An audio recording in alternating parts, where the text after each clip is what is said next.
We're going to run 2 videos through this machine, one with the covers off and showing you how the machine works and how it's a slower speed, and then we're going to put the covers back on and crank the speed up and really try to see how fast we can go on it. So have a look and see what you think.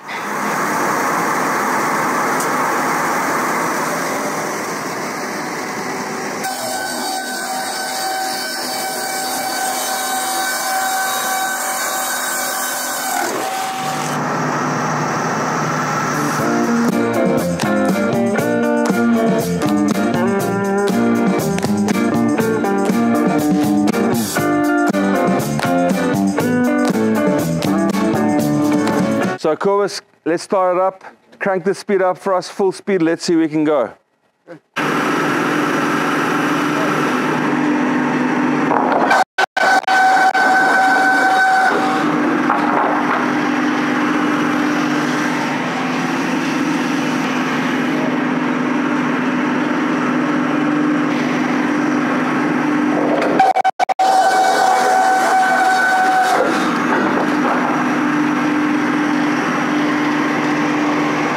There we have it, guys.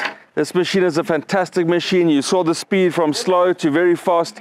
640 wide, multiple cuts in one time. This is a perfect machine for any sawmill. If you want to increase your production, increase your board edging capacity, get your name on this machine, give us a shout. We want to send it to your sawmill.